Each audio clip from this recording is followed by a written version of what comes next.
Ahí está. Creo que ya está compartiendo pantalla ahora. Bien, gracias.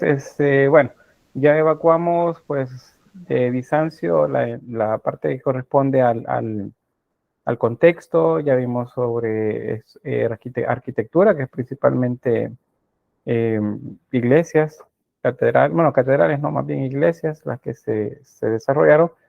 Luego la escultura, vimos que es bastante simbólica, mayormente son relieves, no hay escultura de bulto. Y ahora comenzamos entonces con la pintura. La pintura no deja de ser interesante en el sentido que pues, nos presenta también mucha iconografía e iconología.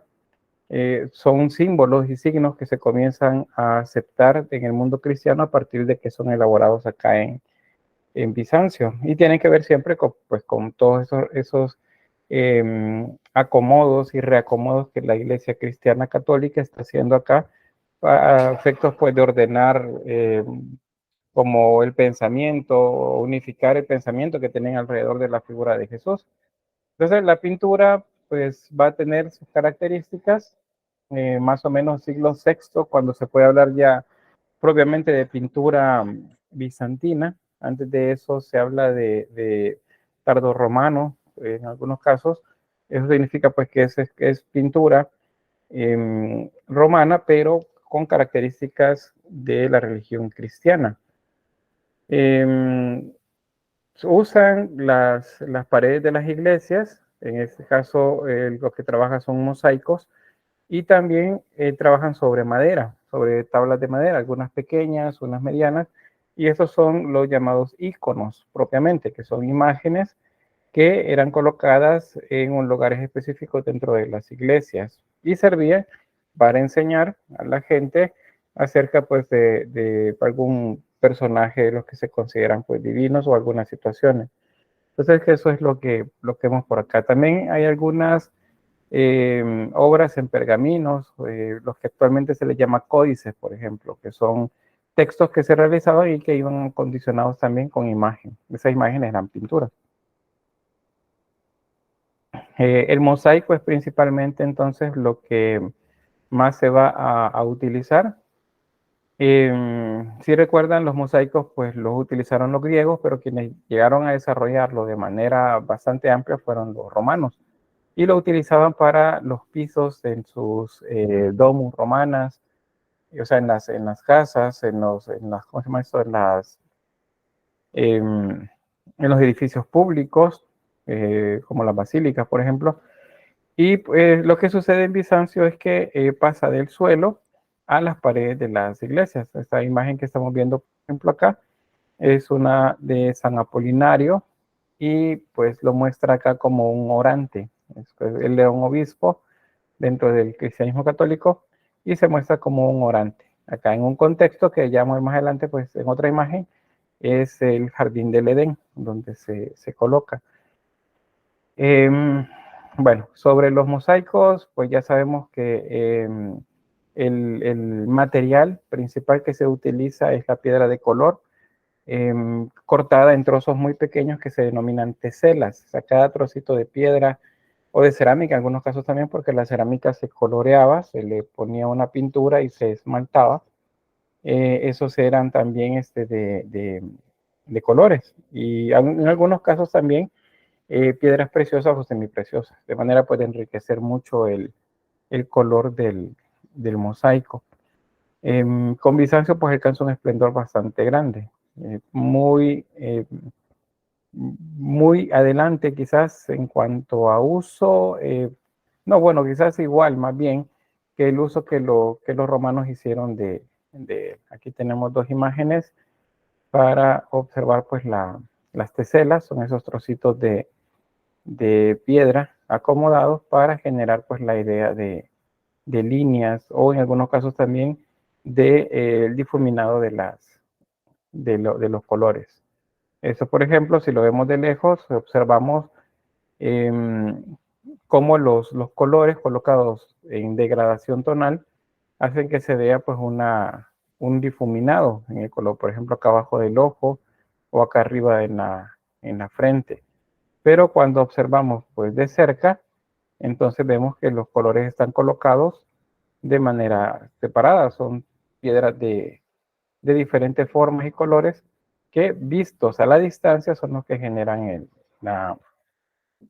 ¿cómo se llama? El efecto de difuminado. Por ejemplo, el ojo, acá pues son trozos de color, pero si lo vemos en esta otra, pues aquí sí observamos el ojo hasta con brillo. Entonces, de eso se trata el manejo de las teselas. En el aula virtual hay un video sobre eso también, sobre cómo se hace la restauración de mosaicos a partir de la técnica que se utilizó entre Roma y Bizancio. Bien, ¿qué características tienen los mosaicos bizantinos? Entonces, pues que figuran personajes que representan al rey, bueno, al basileus, que sería no el rey, sino el emperador, y a la emperatriz, por ejemplo, que serían como la pareja más importante a nivel civil, a nivel político, y los colocan siempre en medio de procesiones con obispos o sacerdotes, y se colocan alrededor también de imágenes que serían consideradas divinas o alrededor del altar o cerca del altar. Eso lo que nos da la idea es que ellos se proyectaban como cercanos a la divinidad, o sea, estas pinturas en mosaico básicamente es publicidad para ellos, es decirle a la gente que llegaba a ver que pues el emperador y la emperatriz estaban cerca de Dios y por lo tanto pues había que hacerles caso en lo que ellos dijeran también. Ese es como el sentido de colocarlos en ese lugar. Las figuras de ellos pues pierden naturalismo si lo comparamos con lo que veíamos en Roma o Grecia anteriormente, y lo que gana es simbolismo con esto. Pero pues si podemos citar algunas características, es que las figuras se alargan, los cuerpos se ven alargados, pareciera hasta que flotan, aunque se observan según la composición que están parados sobre algo, los pies están de punta, como si estuvieran flotando. Eso es una manera de mostrar los pies para el artesano que hacía esto. Los brazos normalmente están llevando algo acá o están haciendo algún tipo de gesto.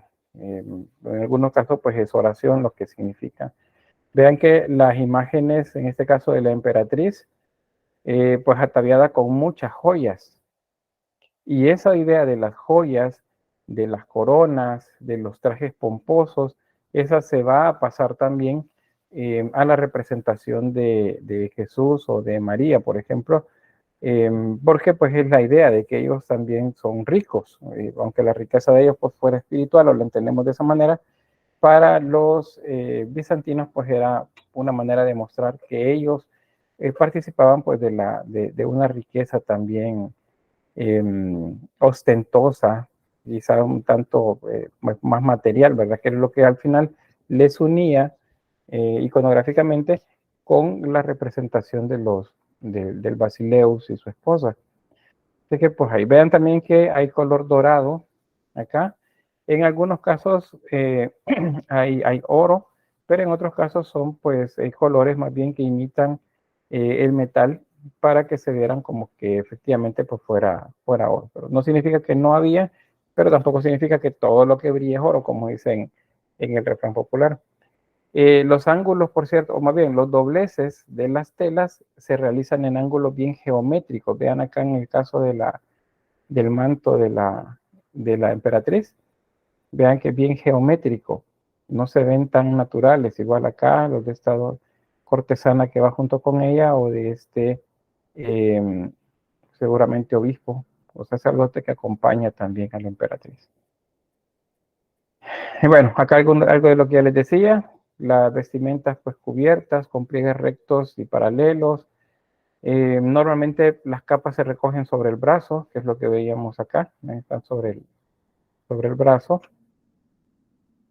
Las personas ostentan o se ven majestuosos por el tamaño de su cuerpo, se ven honestos, dice acá, pues es la idea que no parezcan que tienen algún sentimiento de maldad y están viendo hacia el frente o están viendo un tanto hacia los lados.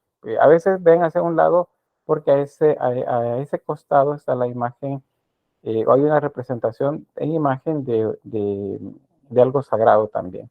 Los ojos se hacen grandes, un tanto desproporcionados, los pies se hacen pequeños y estrechos y terminados en punta, que es lo que les decía, pareciera como que están flotando. ¿Qué más? ¿Qué más? Bueno, hay un problema, acuérdense, con esto de la representación de imágenes en la religión, que se entiende desde el judaísmo que las imágenes están prohibidas. Pero para el cristianismo, acuérdense que como Roma lo retoma, primero el cristianismo, el paleocristianismo, necesita imágenes para enseñar, origen didáctico. Pero luego también Roma, aparte de lo didáctico, necesita mostrarse, porque eso es lo que ellos hacen, mostrar a sus gobernantes y hacerlos participar de lo divino. Entonces, igual colocan imágenes para eso. Pero a quienes se les encargaba, pues tienen también el deber de no representarlos como muy naturalistas, porque eso se consideraba una transgresión. O sea, puede ser solamente simulado, pero no puede ser idéntico, porque ese sería ya una transgresión al mandamiento de no te harás imágenes. Eso lo hacen con todas las figuras humanas. Por eso que lo vemos un poco como rígidos, los rostros se ven como un poco dibujados, a veces no con tanto naturalismo. Bien, este es el emperador Justiniano, este está enfrente del que veíamos, de la emperatriz, y acá pues Justiniano en el centro lleva una patena en sus manos, esto es como una ofrenda. Vemos también acá un arzobispo, en este se sabe que se llamaba Maximiano, también Juliano Argentarios, otro de los generales de Justiniano, y cargos eclesiásticos, probablemente sacerdotes, estos que vemos acá, que llevan un misal. El misal actualmente es un folletito que se entrega o se compra en las iglesias católicas casi siempre antes de una misa. Pero el misal es también un libro que usa el sacerdote para el desarrollo de la liturgia de la palabra durante las misas. Entonces los misales eran libros que recogían la selección de evangelios que se iban a utilizar para las misas según la época del año religioso. Bueno, acá otros más, la guardia del emperador, funcionarios, un general también por acá, que acompañan a la idea de esta procesión pues, de Justiniano.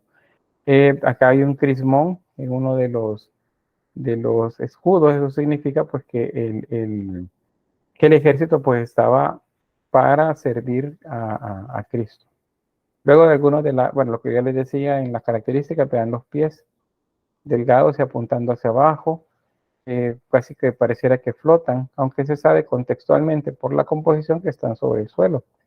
Los pliegues son paralelos, es decir, uno a la par del otro, y son bien geométricos, son muy rectos. Y así es con todos. Luego, el difuminado de color que vemos acá, pues acuérdense que se obtiene a partir de la utilización de muchas teselas de color. Bien, acá una imagen más completa. Este es de un Cristo helenizante. Cuando se habla de los Cristos helenizantes cuando digo Cristos barbilampiños, son básicamente los Cristos que no tienen barba y bigote y que se asemejan a la idea de el dios Apolo. Esa es la referencia que se toma con esta. Si se fijan, la mayoría que les muestro tienen barba y bigote, pero siempre se hacía más de alguno que no la tenía. Eso pues tiene que ver con estilos ya para esta época, más que tanto algún significado propiamente, ¿verdad? Aunque acuérdense también que de las analogías que la gente, o las comparaciones que la gente podía hacer entre una divinidad que ellos ya conocían y una nueva, era más fácil aceptar la nueva. Entonces, por eso, pues, colocaban a Apolo y decían, miren, él es Cristo. y porque Jesús o Cristo es el sol, y así pues iba con la idea de esto del barbilampiño. Sí, dígame. ¿Cómo dijo que se llamaba ese Cristo? Los Cristos que no tienen barba y bigote, ¿cómo dice que le llaman? Se les dice barbilampiños o helenizantes. Helenizantes hace referencia a Grecia. Bien. Ok, gracias. Bueno, pueden ver acá, está Cristo al centro. Vamos a ver la lectura. Un nimbo crucífero atrás de él, y él está sentado encima de ¿qué? ¿Qué es esto? ¿Qué es esta esfera? Un orbe. Un orbe, correcto. ¿Y qué es un orbe? Símbolo del universo. Dijo que arriba el volador celestial, algo así La era. bóveda celeste. Eso, bóveda celeste, en medio tierra plana y abajo aguas interiores, ¿verdad? Las aguas interiores, sí. Y los pilares del mundo, del universo. Muy bien, pues eso es básicamente acá, porque se tiende a pensar, y a veces en programas de estos pseudo históricos, dicen, pues ellos ya sabían, los bizantinos ya sabían que la Tierra era redonda. No, esta no es la Tierra, este es el universo. Y para ellos el universo era una esfera. Bien, ¿qué más? Bueno, en la mano izquierda tiene un pergamino y en la mano derecha tiene una diadema. Una diadema es un símbolo de poder y se lo está entregando al emperador, si se fijan, a Basileus, que está a este extremo, que él extiende sus manos bajo el manto para tomar la diadema, y se la está dando, el ángel, vean, lo toca en su hombro como para señalarle que debe aceptarla. Es lo que está sucediendo ahí. Esos son ángeles con alas, vean que son masculinos, tienen alas, como las Nike, como los seres estos, pues que los griegos y romanos les ponían alas. De ese otro lado tenemos un cargo eclesiástico, probablemente un obispo, y él está entregando una iglesia. Es lo que tiene, es como una iglesia en miniatura, como una maqueta, podríamos decir, y la está recibiendo otro ángel que le señala a Cristo la ofrenda, porque eso es lo que está dando, es una ofrenda. Esta era una manera de representar cuando se dedicaba un templo, o se erigía un templo, se construía y luego se dedicaba a Jesús o a Cristo, pues toda la edificación. Lo demás, bueno, ojos grandes, si se fijan, bocas pequeñas. La degradación de colores se obtienen a partir del trabajo con teselas. Los pies pequeños, en este caso, tienen sandalias. Y acá abajo, vean, estos cuatro elementos que salen acá son los 4 ríos de los que dice el Génesis que partían del centro del jardín del Edén, porque el lugar en donde se plantea toda la escena es el jardín del Edén. Este es el lugar ideal en el que pues se inicia todo. Acuérdense que la idea del cielo no existe acá todavía. O sea, no podemos decir que los buenos están en el cielo, que Cristo subió al cielo. No era algo que se decía en este momento. Él fue a la bóveda celeste, que es lo que está sobre nosotros, pero la idea de cielo no existe todavía. Es la comparación que hacen más bien es con el jardín del Edén. Estos ríos tienen nombre, solo recuerdo, creo que Tigres y Éufrates, uno creo que se llama Tizón o algo así, no recuerdo el nombre del otro, pero son los 4 ríos que mencionan en Génesis, es que partían pues del jardín del Edén hacia los 4 confines del mundo. Esto es lo que aparece por acá. Y bueno, eso está, ¿dónde está ubicado este mosaico? Estos se ubicaban en el ábside de las iglesias. Acuérdense, el ábside es esta forma redondeada en el cabecero de la iglesia. El cabecero es donde estaba el altar, la parte más lejana, digamos, más profunda dentro de la iglesia. Y si lo comparamos con una cruz, sería la cabeza de la cruz, la parte donde iría la cabeza de Cristo en caso de verlo crucificado. Así que pues eso es en la iglesia de San Vital en la ciudad de Ravenna. Acá este otro es algo común, es en los mosaicos. Luego vamos a ver también algunos de ellos en iconos. Los iconos, acuérdense que son específicamente o estrictamente los que se hacen en madera, sobre madera. Pero las imágenes, es decir, lo mismo significa un icono, pues también lo veíamos acá en mosaicos, y esta es una. En este caso, el Cristo es con barba y bigote, es la idea del Nazareo. Igual un nimbo crucífero atrás de la cabeza, la mano derecha en actitud de oración, probablemente en la izquierda está sosteniendo algo. Y pues hay otras imágenes alrededor, pero aquí pues solo vemos el detalle. Ojos grandes, vean, boca pequeña y viendo hacia el frente. A ese tipo de Cristos se les denomina pantocrator. Es como el creador de todo, o el único creador sería otra manera de traducir esto. Entonces es lo que se hace durante pues varios siglos en la zona de Bizancio, y también pasa esta imagen en algunos lugares también del lado occidental de Europa. Acá hay otra imagen, María sosteniendo al niño Jesús de frente, ya lo está mostrando, y a su diestra y siniestra acá encontramos a Juan II Comneno y a la emperatriz Irene. Vean, estos son parte de una misma familia. Como el título de Basileo se pasaba de padres a hijos, cuando el emperador pues fallece, el hijo es bastante pequeño, entonces luego será Irene, Santa Irene, la que va a tomar el papel de regente, o sea, ella es la que manda, por así decirlo, mientras su hijo crece. Entonces ella va a ser muy importante porque es con la emperatriz Irene que las luchas que van a haber más adelante por este problema de las imágenes van a terminar. Ella es una de las, cumple un papel muy importante pues en esto que se refiere a que las guerras iconoclastas terminan.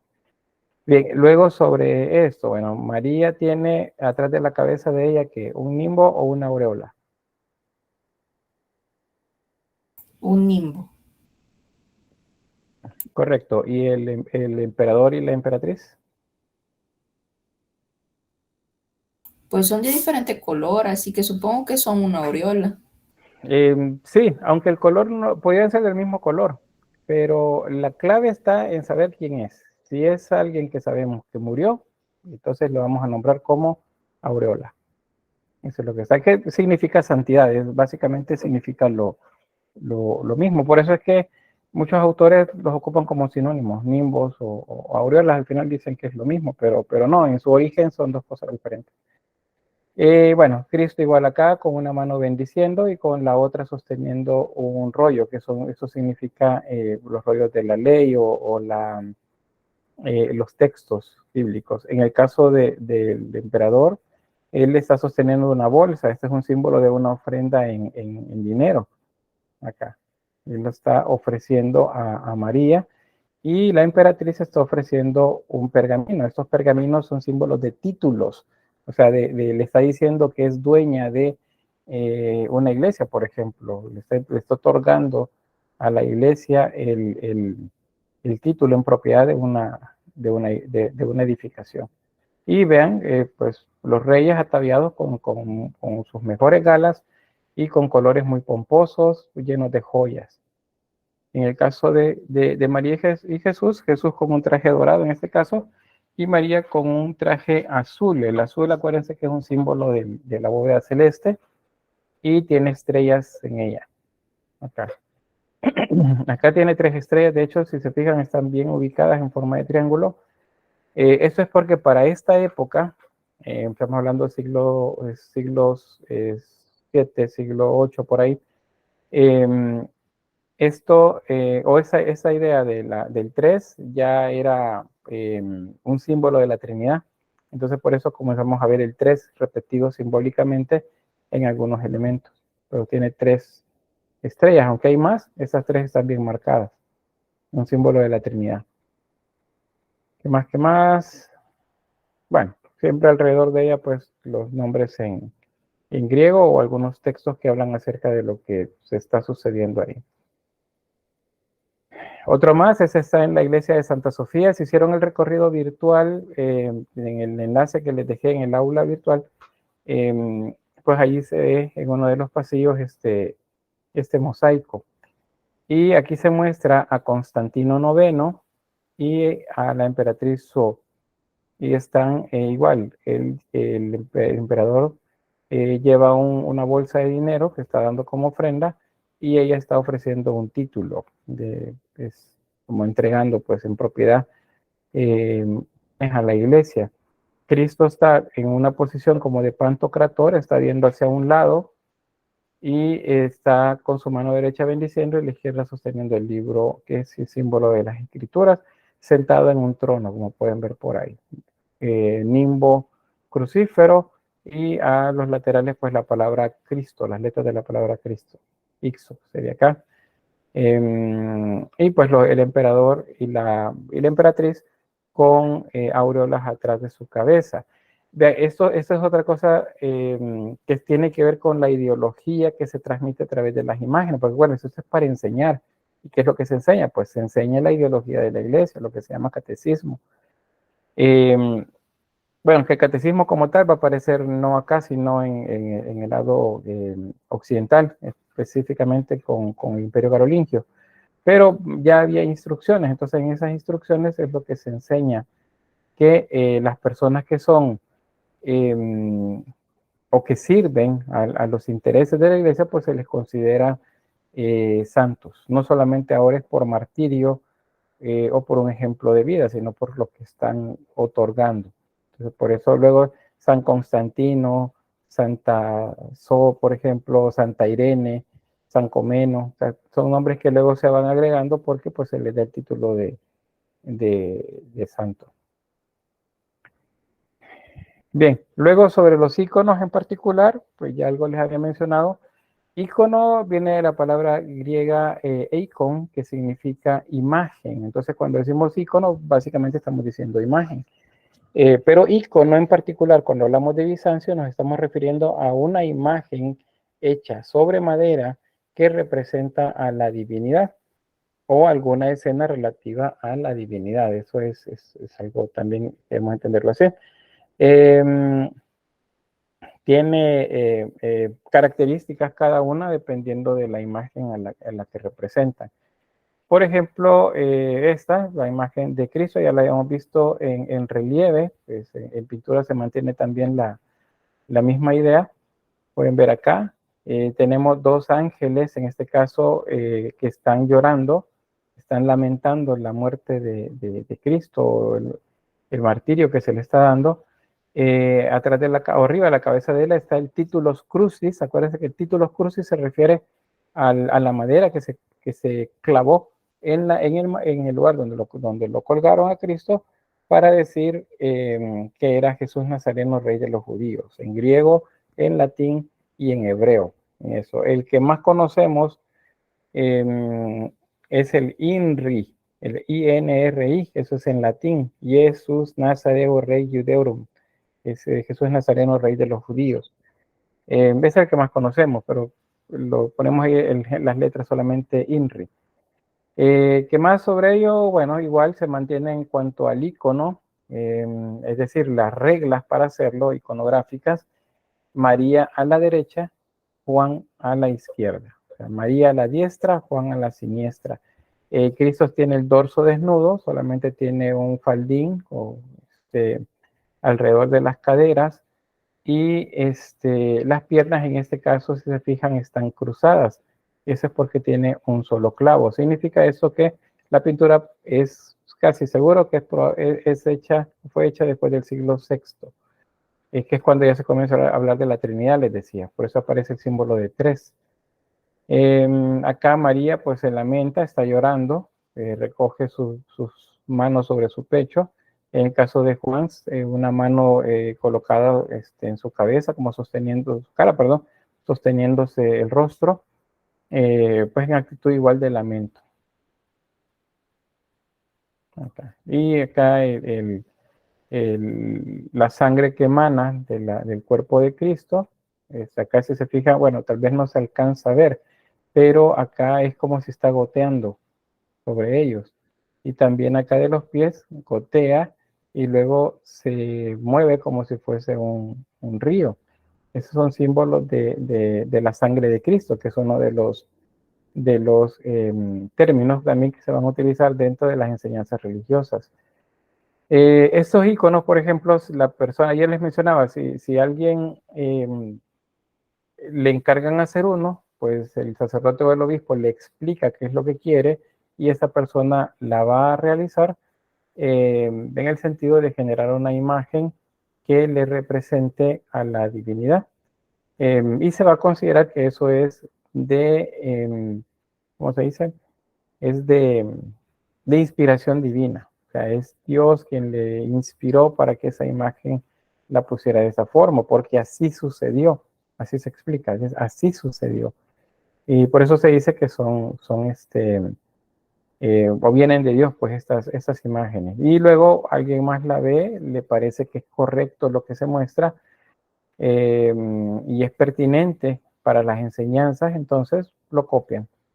Y luego alguien viene más y lo copia. Y así sucesivamente hasta que el icono se vuelve ya una norma. O sea, todas las imágenes van a tener las características del primer icono que se hicieron.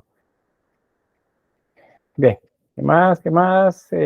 Pues que inicialmente el antecedente del arte clásico, que griego y romano, es lo que se retoma los primeros artesanos que pintan, que hacen escultura también en relieve, y por eso tiene ciertas características que nos recuerdan Grecia o Roma, por ejemplo, el paño húmedo, la técnica de paño húmedo, o la misma ropa, o sea, la ropa a la usanza de los griegos o los romanos. Acuérdense que Jesús es de un pueblo árabe, es un hebreo, un pueblo semita.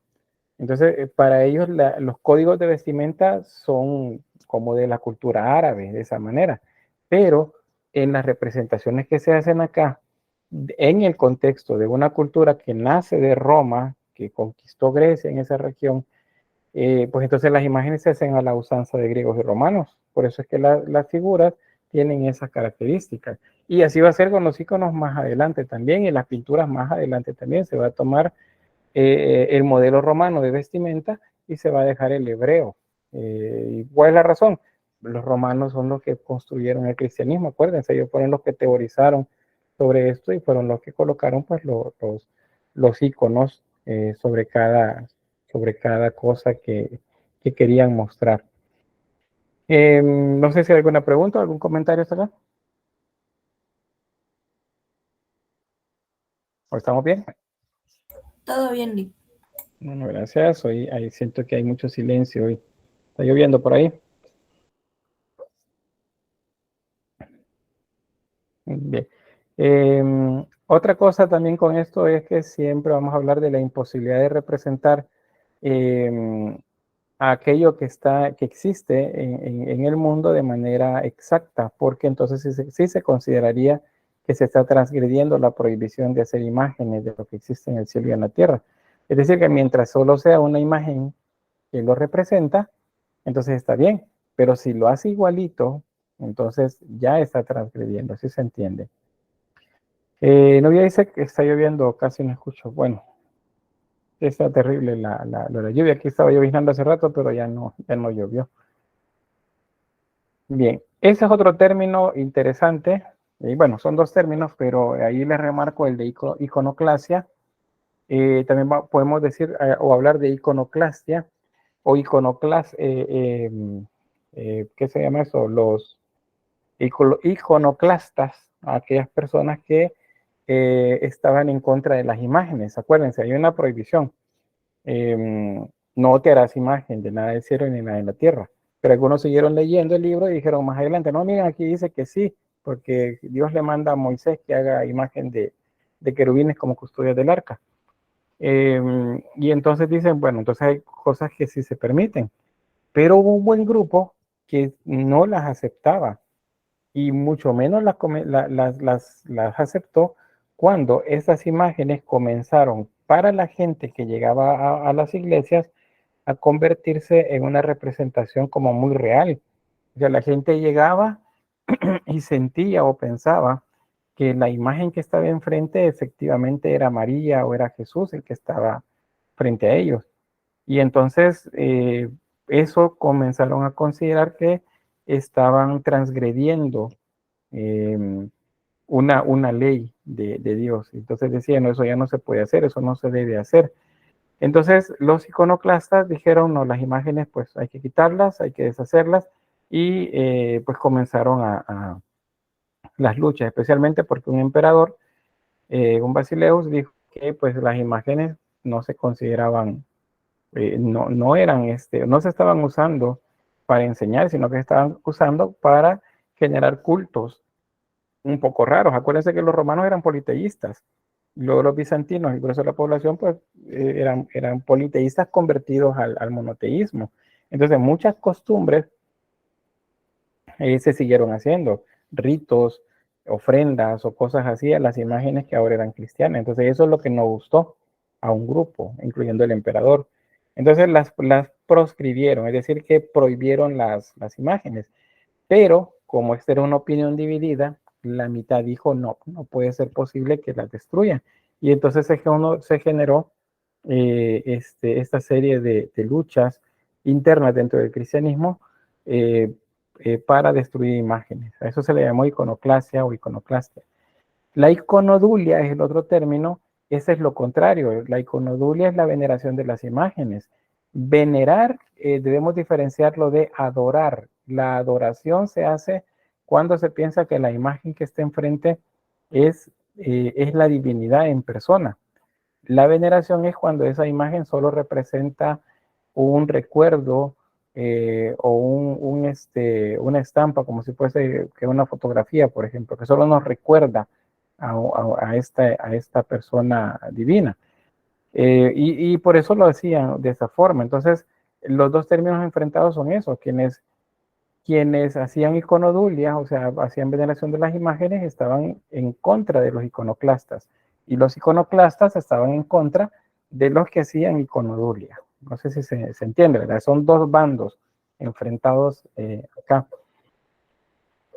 Eso pues duró siglos y generó luchas bastante graves en algunos lugares, en la que pues el emperador mandó a sus ejércitos a que fueran a vaciar las iglesias y y quemaran los iconos, no las imágenes, sino los iconos como tal.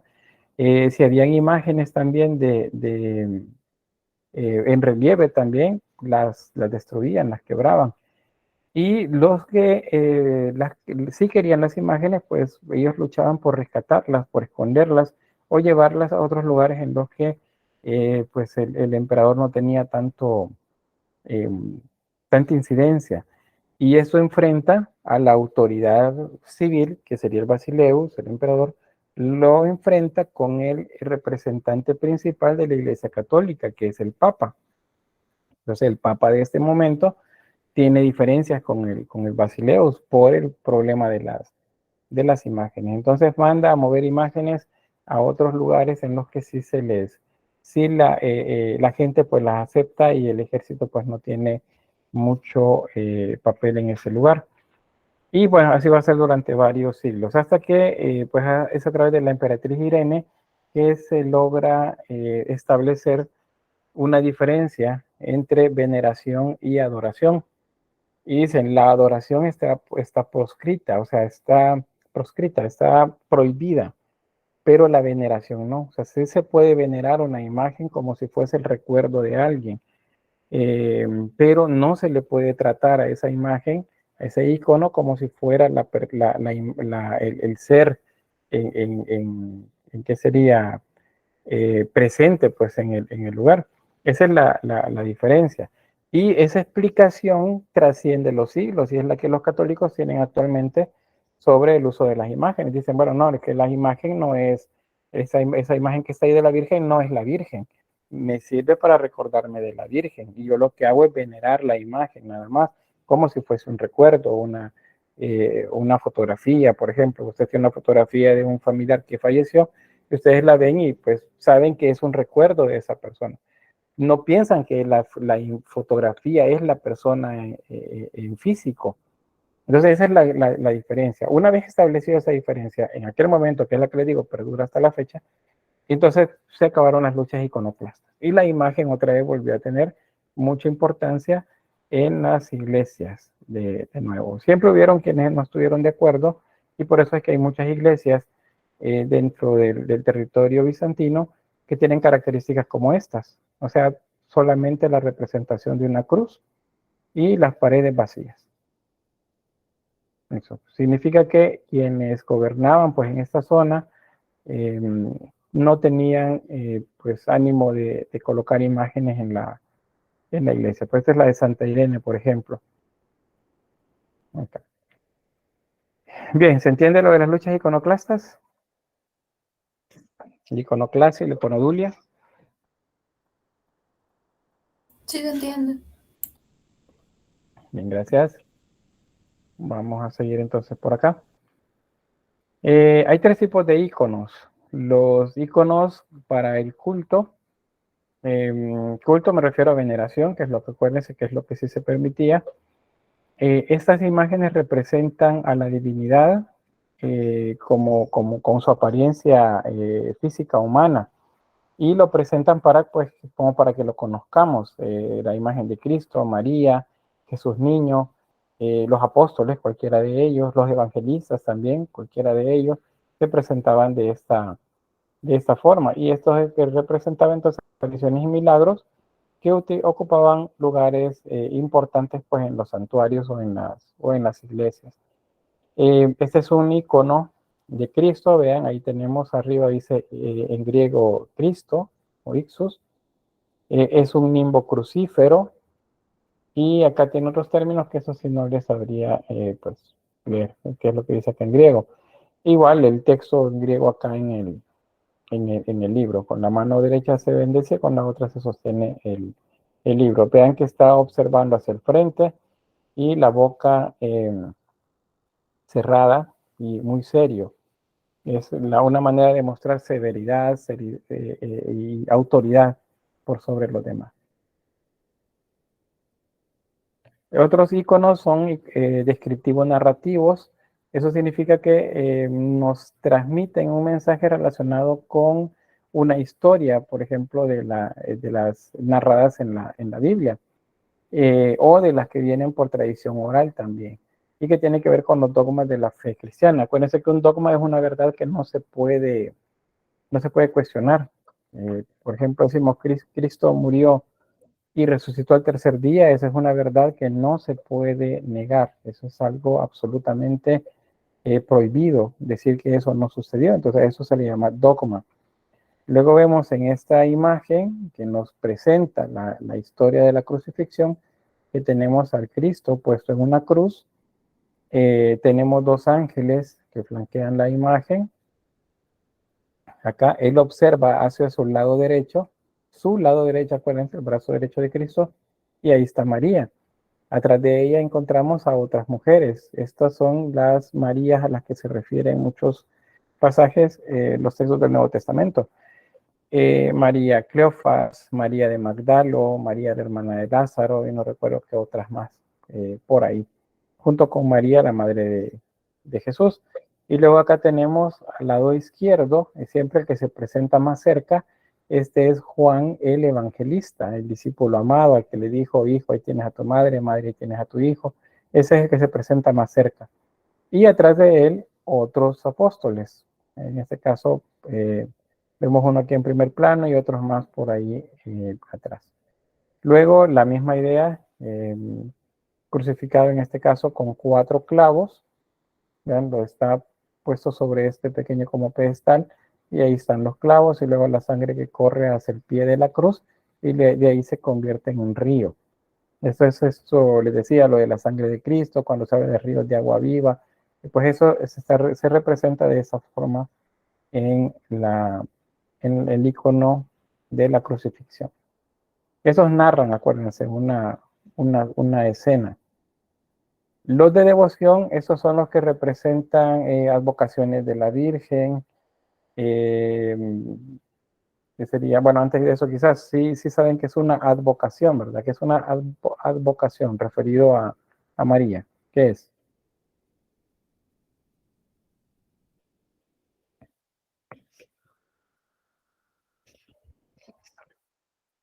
¿no?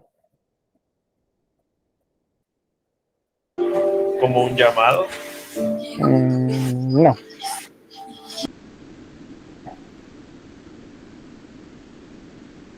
¿No le suena advocación? Bueno, las advocaciones son títulos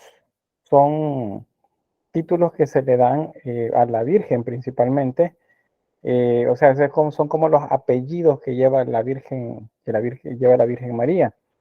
La semana pasada les decía, por ejemplo, que hubo un par de celebraciones referidas a María. La primera, que es la que le llama el adormecimiento o el tránsito, que es la palabra más usada, el tránsito. Y la siguiente, la que sigue después del tránsito, es la acción. Entonces decimos, ¿cómo se llama?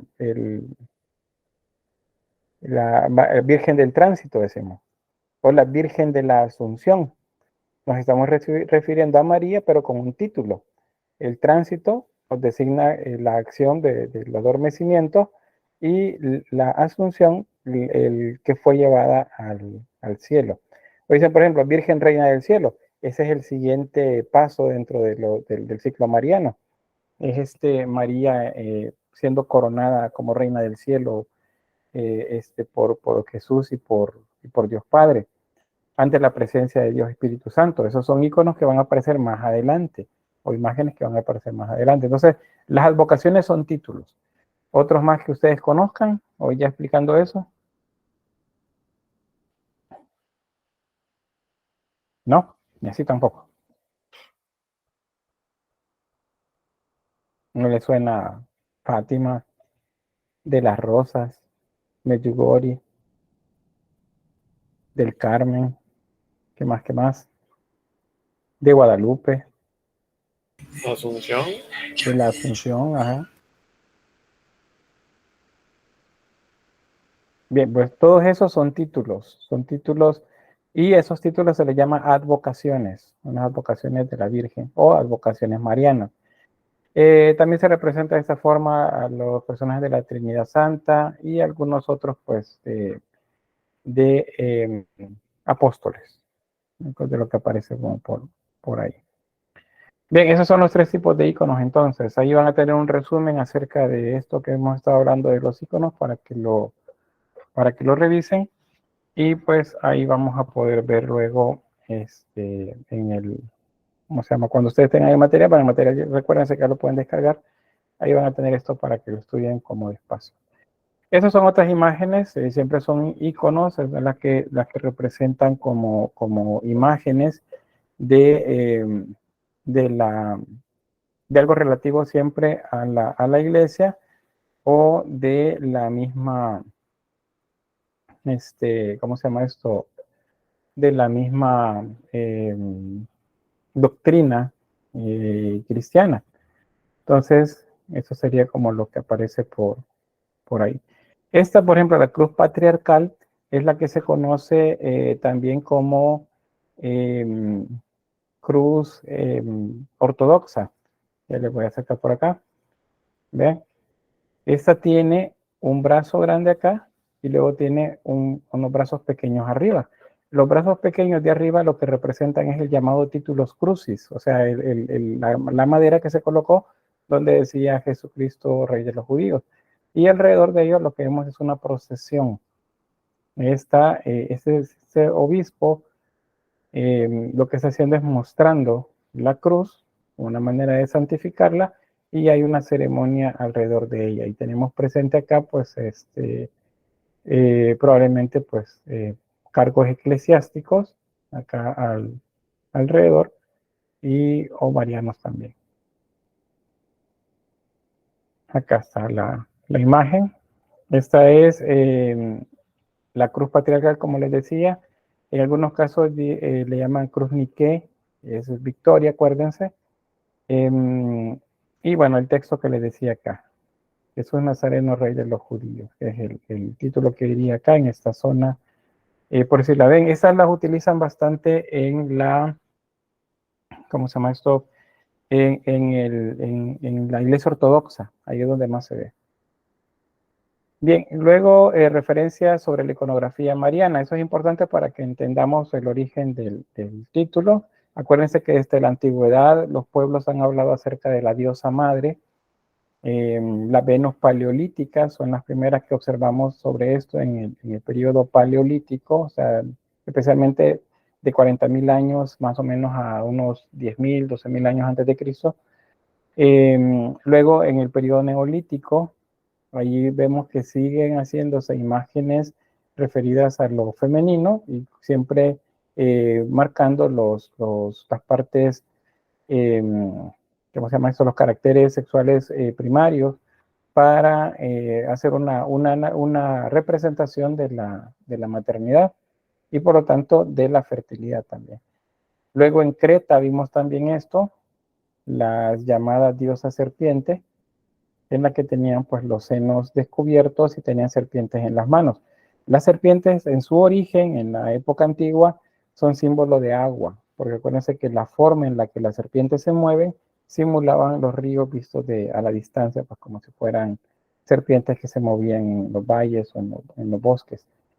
Ese es otro antecedente. Luego tenemos en Grecia y Roma imágenes de diosas como por ejemplo Hera, también la diosa esta,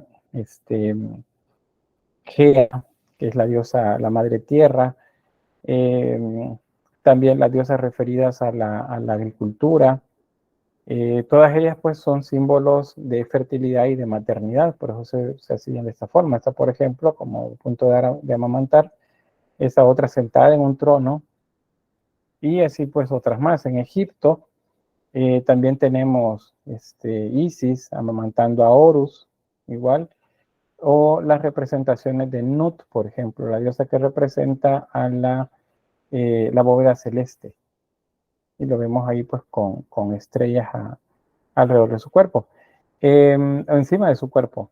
Estos son símbolos que van a ir representando con el tiempo, pues, o van a sumarse a la representación iconográfica de María. O sea, cuando los griegos y romanos se juntan con el cristianismo, pues lo que hacen es convertir a María, que es la madre de Cristo, madre de Jesús, la convierten en aquella diosa madre que ellos ya veneraban. Y fue más fácil también que pues esos pueblos paganos la aceptaran dentro de la nueva creencia.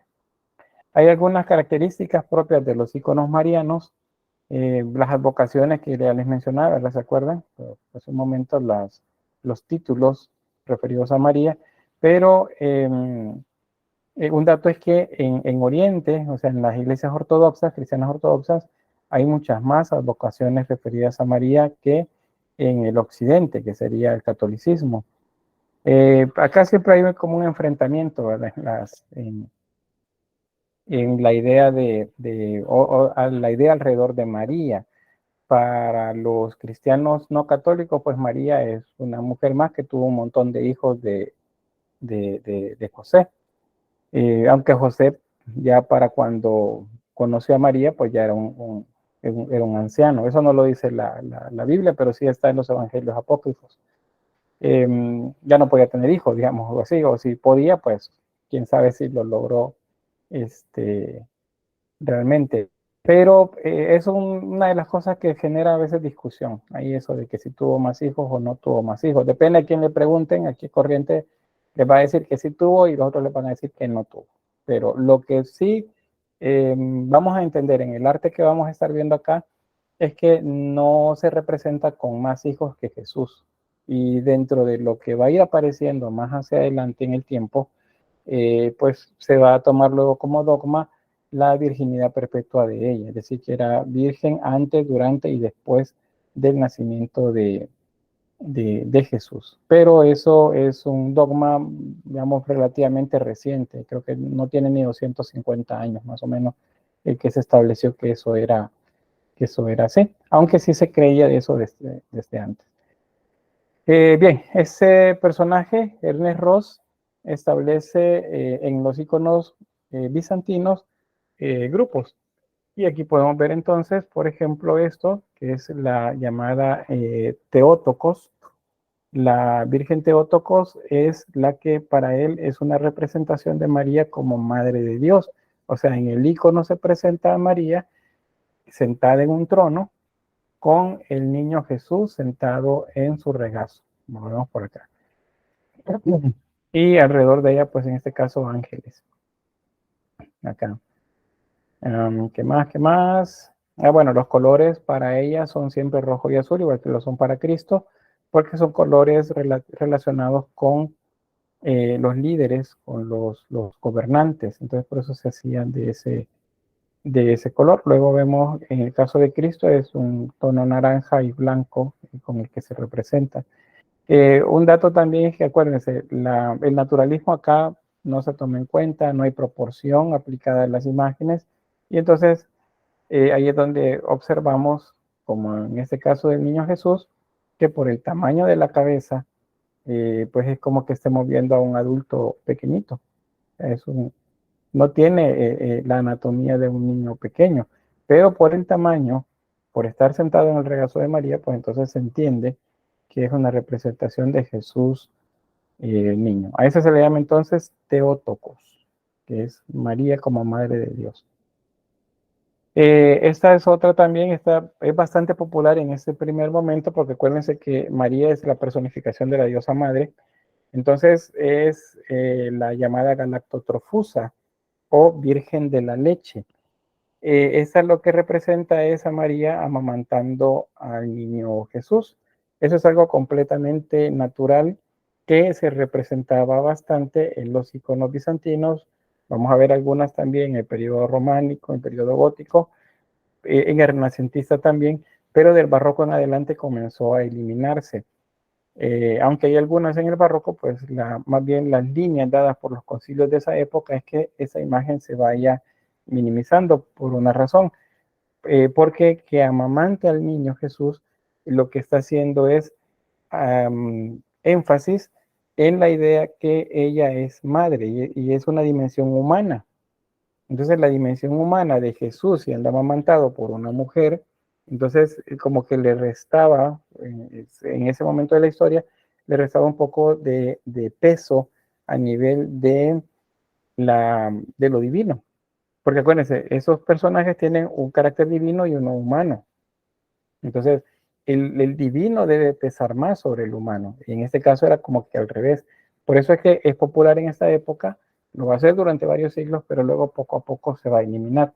Si ustedes van a iglesias cristianas, católicas de ese momento y tratan de buscar imágenes de María amamantando al niño, pues no lo van a encontrar, porque no es común actualmente que esas imágenes estén. Hay otras también relativas a la leche materna de María con otros conceptos, pero eso lo vamos a ver en el Renacimiento y en el Barroco.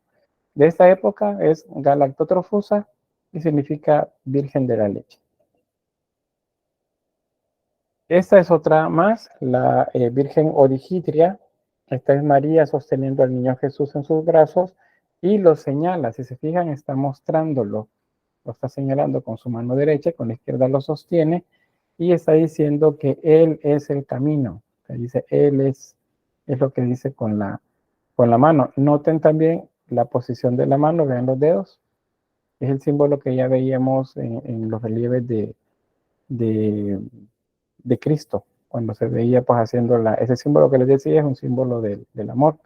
En el caso de Cristo tiene la mano derecha en actitud de bendecir y la izquierda sosteniendo un pergamino, el símbolo de la, ¿cómo se llama esto? De la palabra de Dios. Luego, en el caso de María, vean, aquí están las estrellas en el manto. Y bueno, los vestidos siempre así púrpuras o azules, más bien, los vestidos rojos con mantos púrpuras o azules, son símbolos de los monarcas. Y bueno, otro más, esta se llama Eleusa, y la Virgen Eleusa o el icono Eleusa, este muestra la relación de madre e hijo entre María y Jesús, por eso dice una estrecha relación que existe entre Jesús y la Virgen María. Vean ahí, están prácticamente jugueteando entre ellos.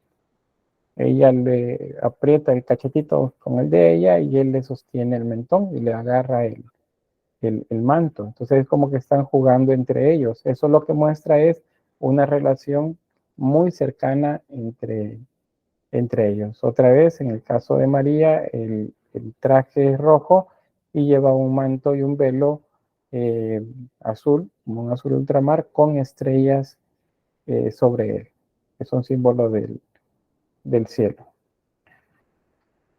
Bueno, faltó una, la llamada platitera. Esta es Madre de Dios o Madre del Signo y se representa a María como una orante. Y está con los brazos levantados orando. Acá. Y Jesús también, las manos, los brazos extendidos con actitud de bendecir, de bendiciendo. Vean lo que les mencionaba de el caso de Jesús. Es el tamaño de un niño, pero pues la cabeza parece de un adulto. Y en este caso también tenemos la representación de dos ángeles. Están pues ahí como custodiando la imagen. Y bien, esos serían entonces como los grupos de iconos marianos más comunes en el Imperio Bizantino. ¿Preguntas acá algo sobre la iconografía mariana?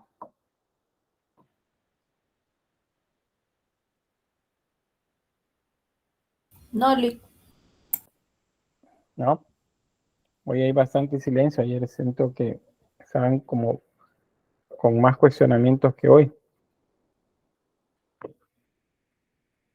¿Estamos bien? ¿Sí? Pasamos entonces. Bien, estos son iconos de Jesús. Ya vimos bastante de ellos, pero pues les voy a mostrar un par más. Esas son imágenes o iconos más bien en los que se combina el metal, probablemente plata, oro, pues, sobre las pinturas, como manera de generar un impacto visual todavía mayor. También acá les comparo los nimbos. Este es un nimbo crucífero común, pero este también es un nimbo crucífero. Y dice, mire, pero hay una diferencia grande. Este es un círculo y esto parece que son rayos. Acuérdense qué significa o qué simboliza el nimbo. Es un sol. Entonces el nimbo es un símbolo solar. Y en el caso pues está todavía mucho más marcado la idea de que es un sol. Son los rayos del sol que emanan de la cabeza de Cristo. Y siempre tiene la cruz. Vean este símbolo romboide acá, que es como símbolo de una estrella. Otro más acá y otro aquí, son tres. Y hay uno pues se sobreentiende que está atrás y ahí se forma la cruz. Y luego pues los detalles en metal sobre la imagen iconográfica.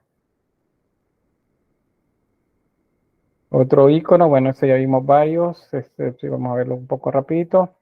El Cristo crucificado, los ángeles que lloran, lamentan la muerte.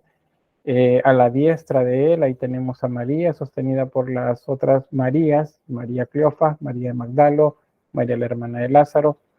Y al otro lado tenemos a Juan, que también se lamenta, llora, y atrás de ellos soldados romanos, incluyendo uno que se fijan acá, está haciendo un símbolo, bueno, tal vez no se nota tanto, pero está haciendo un símbolo acá, con la mano, ya van a ver. Ahí está.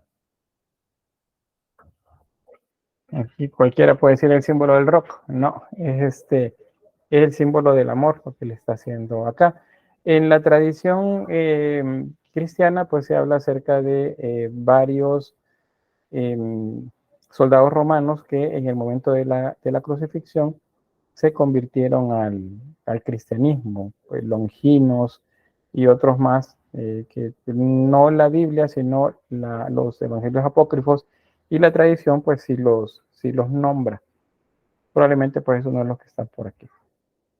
Luego siempre vean como muy remarcada la idea de la sangre que brota como si fuera un chorro. Acá se ve mucho más en el costado de las manos.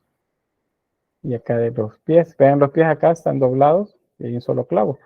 Y ahí la sangre cae al suelo y aquí pues se va hacia los costados. Es parte de la idea de la sangre de Cristo, de ríos de agua viva. Eso es lo que se muestra por ahí. Bueno, otros más. Acá estos son íconos que representan el dolor de María como madre al tener el cuerpo de su hijo muerto, luego el descendimiento de la cruz.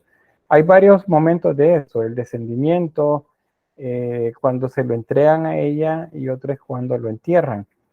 La tradición, ya dentro del catolicismo, va a nombrar los que se llaman las angustias de María o los dolores de María, que son o que van desde la profecía del sabio Simón o Simeón, el que le dice, a ti mujer una daga te atravesará el corazón, le dice cuando ella lleva junto con José el niño a presentarlo al templo, que está un ancianito por ahí que dice ahora ya puedo morir en paz porque ya vi al Mesías.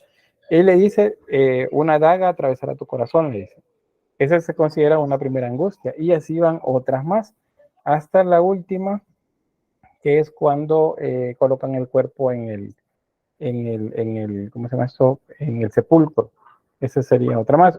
No les digo los nombres de todas porque lo vamos a ver en el periodo barroco. Ahí vamos a ver más bien cuáles son. Aquí todavía no están del todo claras, pero ya son momentos que se transforman en íconos, como lo ven aquí. Y a la par tenemos la representación de Jesús en lo que le llamamos la transfiguración, que es cuando Jesús pues se transforma o cambia sus ropas a la vista de los apóstoles que lo habían acompañado a ese cerro, a esa colina, a rezar. Están dormidos y cuando despiertan dicen, bueno, mira, está enfrente, está en medio de dos profetas. Ahí está hablando con ellos, creo que es Elías y Moisés, no estoy muy seguro, pero creo que ellos son los dos con los que parece que habla. Entonces eso es lo que se representa aquí. Eso ya van teniendo imagen y sirve, acuérdense, para enseñar acerca de ese pasaje.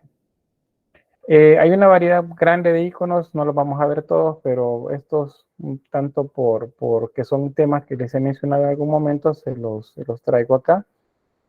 Por ejemplo, es el de San Juan Bautista, el llamado el precursor. Esta, por ejemplo, es San Juan, y si ustedes les he dicho, Jesús era un nazareno, lo cual significa que era un natural de Nazaret, pero hay otro término que es nazareo, que se confunde, y es lo que hizo que se dotara de barba y de bigote la imagen de Jesús. Pero en este caso, Juan sí se representa como un nazareo. ¿Cómo eran las características? Bueno, ellos descuidan su apariencia física, no se visten con ropas ricas, sino con ropas así como muy, muy sencillas.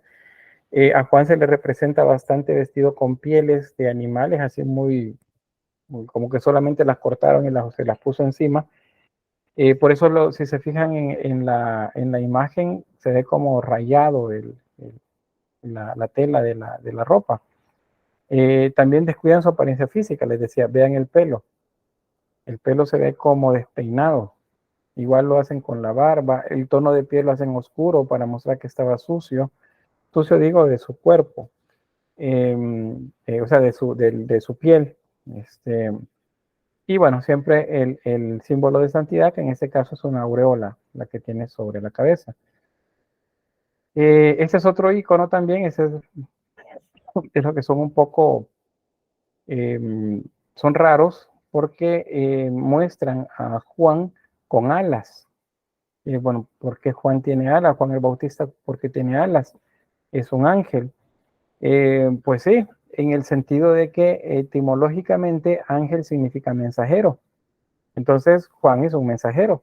Acuérdense, que iba predicando adelante de Cristo. Entonces, eso es lo que lo que vemos acá, que Juan es un mensajero. Y vean el pelo como despeinado, la barba también como despeinada, la piel oscura como si estuviera sucia y muy delgado. Eso significa que no comía como que no comía bien. Y luego la ropa también se nota como despeinada, es porque es piel, es como si la piel de un animal solo se lo hubiera puesto encima. Así es como se representa a Juan el Bautista, porque él era un nazareo. Luego acá se muestra que está teniendo una comunicación directa con Cristo. ¿Ven? Ahí está Cristo dentro de una, que sería como una abertura en la bóveda celeste, y desde ahí pues habla con él. Juan tiene un pergamino en el que hay escrito pues en griego algún texto solamente relativo con el mensaje de él.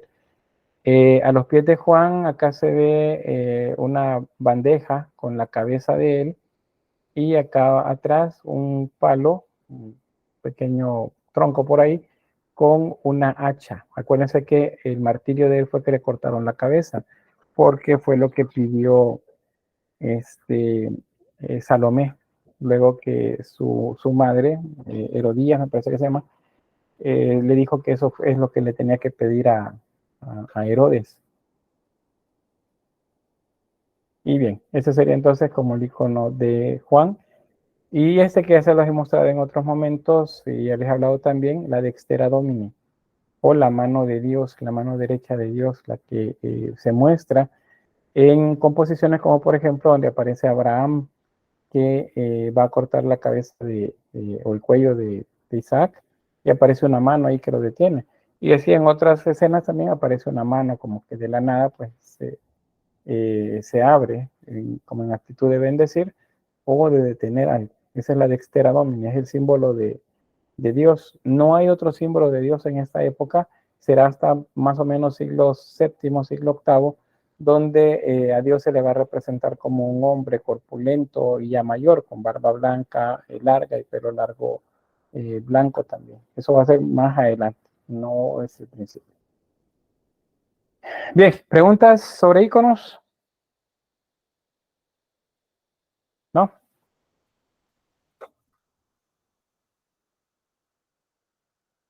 Me extraña, me extraña. No, Lick. Estén en silencio. Bien, todo Carmen por acá. ¿Sí, Francisco? Solo como aclaración por si acaso, vaya a ser que me equivoque. Básicamente la diferencia que uno tiene que tener en mente para reconocer entre un nimbo y una aureola es la persona o el personaje que lo presente, porque de igual manera, por cuestiones de cómo se configuraba en ese entonces los planos, tanto los nimbos como las aureolas se trazan como un círculo atrás de la cabeza, pese a que técnicamente sabemos que las aureolas son las que van arriba de la cabeza y los nimbos por atrás. Pero ya en cuestión, si es un ángel, Jesús, o alguien que no sé, que se represente con cierta divinidad, como María, y Dios es un nimbo, mientras que todos los demás son aureolas por ser mortales. Correcto, eso sería, solo que cuando hablamos de estos círculos proyectados en profundidad, o sea que no aparecen planos atrás de la cabeza, sino que aparecen como flotando sobre la cabeza, eso es porque en esta época todavía no se conoce la perspectiva. Pero una vez lleguemos bueno, de hecho entre la transición de gótico al renacimiento, pero ya en el renacimiento de lleno, ahí sí vamos a ver los nimbos o las aureolas que flotan en proyección, así en perspectiva, sobre las cabezas de los personajes. Eso pues ya también como aclaración por ahí. Bien, ¿alguien más? Si no, pues pasamos a esto, los iconostasios. Bien, como ya vimos, los mosaicos estaban colocados en las paredes de la iglesia, especialmente cercanos al cabecero, o sea, cerca del altar. Los iconos, que son estos cuadros, estos se colocaban dentro de las iglesias también, pero no en cualquier lugar. Tenían también una posición importante y era muy cercana al cabecero de la iglesia. Entonces, un iconostasio, primero sí vamos a definirlo como una pared principalmente de madera, de que va desde la parte septentrional, dice, a la meridional, es decir, que va de norte a sur. Bueno, en mi caso yo estoy en una posición en la que me queda de frente el oriente. Entonces, sí, a mi izquierda está el norte y a mi derecha está el sur. No sé ustedes cómo están ahí con respecto a la salida del sol. Pero normalmente las iglesias se construían con el cabecero apuntando hacia donde sale el sol. Entonces, por eso, desde el norte al sur era la pared esta de madera que se utilizaba para colocar a los iconos en el templo. Es básicamente esto que estamos viendo acá. Era una pared, no es en el caso del cristianismo católico, actualmente hay unas paredes de madera que ponen a la entrada de las iglesias que se llaman mamparas. No es eso. Estos de madera estaban colocados en el altar o cerca del altar, en la parte justo en la que estaba el crucero, o sea, donde se juntaban los brazos de la cruz de la construcción e iniciaba el cabecero de la iglesia. Esta es una puerta a través de la cual se podía tener acceso hacia donde estaba el altar. Y el sacerdote estaba allá atrás, o sea, que quien iba al desarrollo de la misa no veía al sacerdote, sino que él salía en un determinado momento acá donde estaba la feligresía. Y luego ahí tenemos los iconos, podemos ver ahí a Cristo, a María, algunos santos, obispos, también colocados ahí en los iconos. O sea, ese era el lugar en el que se colocaban iconos. Vamos a ver otro más. Este es el cabecero de la iglesia, vean, es un ábside, y ahí está el iconostasio. Acá, aquí estamos, en este caso son unos biombos que sirven como puertas para el acceso hacia la zona del altar, que es donde está ese otro de allá del fondo. Hay un Cristo crucificado y unos ángeles a los lados. Ese entonces es un espacio restringido solamente para el sacerdote, no para la gente común. Y ahí pues podían ver desde este lado pues todos los santos, ¿cómo se llama eso? Profetas, evangelistas, los apóstoles, y la última cena, por ejemplo, representada acá. Eso es lo que se veía aquí. Otro más. Igual, vean, ahí atrás está el mosaico. Atrás hay un mosaico, donde la Virgen es el centro, y el iconostasio puesto acá. Ahí tenemos la puerta que da acceso hacia la zona del altar. Y ahí los iconos pues, de diferentes categorías. Acá hay una representación de la Trinidad en el centro. Eso sería entonces un iconostasio. En el occidente, porque eso es oriente, en el occidente de Europa, el iconostasio va a ser el antecedente de un altar también, que va a servir para colocar las imágenes, que se llama retablo. Pero la naturaleza es diferente también, aunque la utilidad es similar, es para colocar imágenes sobre él. Bien, preguntas, porque justo ahí llegamos al final del tema 1, que es el arte bizantino. ¿Preguntas? ¿No?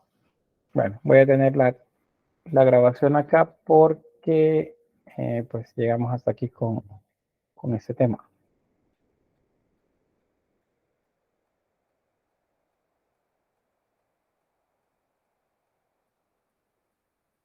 Bien, terminamos entonces el tema 1 de la clase. Pues yo espero que esté todo claro, ¿verdad? Con respecto a esto, porque luego no me dicen nada y yo pienso que sí que todo está claro. Porque pues estos temas vienen en el laboratorio. El laboratorio es, bueno, depende de cómo avancemos con el siguiente tema, porque se incluye el prerrománico en el primer laboratorio. Probablemente dentro de 2 semanas estemos haciendo el laboratorio 1. Entonces hay que leer bastante, hay que revisar los materiales que están ya en el aula virtual. Solamente la clase de ayer y la de hoy son las que me hace falta subirlas a ustedes al aula virtual. De ahí tienen la presentación ya esta que acabo de terminar. Hay un material de lectura, hay videos también ahí para que observen. Entonces, pues material hay para estudiar.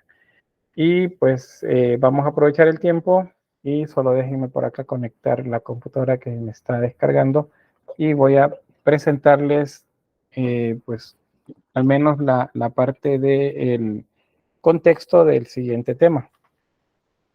No sé si hay algún comentario.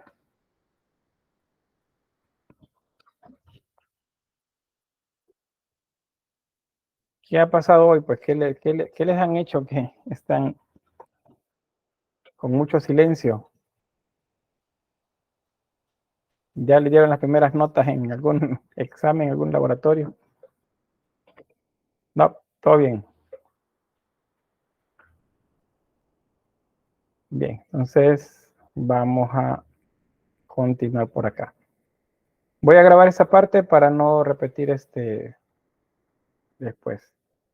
Francisco, no recuerdo qué iba a decir, ese sí es problema. No dicen el trabajo, no me dejan hablar. Ah, bueno, ese sí es problema.